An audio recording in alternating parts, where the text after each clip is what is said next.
Good morning guys, কি খবৰ আপোনালোকৰ? আশা কৰোঁ সকলোৱে ভালে আছে।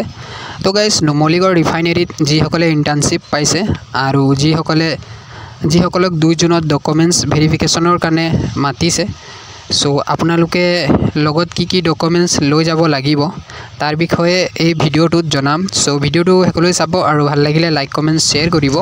তো বেছি দেৰি নকৰি আজিৰ ভিডিঅ'টো আৰম্ভ কৰি দিওঁ। তো গাইজ, প্ৰথমতে আপোনালোকে NRL দিয়া এপইণ্টমেণ্ট লেটাৰখন প্ৰিণ্ট কৰি লৈ যাব আৰু অনলাইন এপ্লাই কৰাৰ সময়ত যিখিনি ডকুমেণ্টছ আপলোড কৰিছিলে সেই সকলোখিনি ডকুমেণ্টছ লগত লৈ যাব। পাছপোৰ্ট সাইজ ফটো 2 কপি, আধাৰ কাৰ্ড, বেংক পাছবুক আৰু ক্লাছ 10, 12 ITI আৰু ডিগ্ৰী আপোনাৰ যি আছে চাৰ্টিফিকেট আৰু মাৰ্কশ্বিট লৈ যাব। চ' এইবিলাক সব অৰিজিনেল লগত লৈ যাব আৰু তাৰ লগতে জেৰক্স কপিও লগত লৈ যাব, কাৰণ তাত জেৰক্স কপি বিচাৰিব সেইকাৰণে। আৰু গাইজ, যিটো সময় দিছে আপোনালোকক তাৰ আগতে NRL আহি যাব, কাৰণ প্ৰথমবাৰ NRL আহিলে কনফিউজ হৈ যায়, কাৰণ বহুত গেট আছে সেইফালে।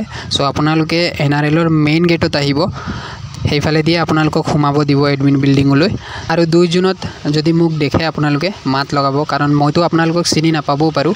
তো গাইজ, এইটোৱে মই যিমানখিনি জানো আপোনালোকক জনালোঁ।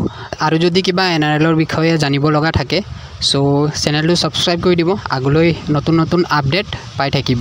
আৰু এই ভিডিঅ'টো চাই যদি ভাল লাগিলে লাইক কমেণ্ট শ্বেয়াৰ কৰিব।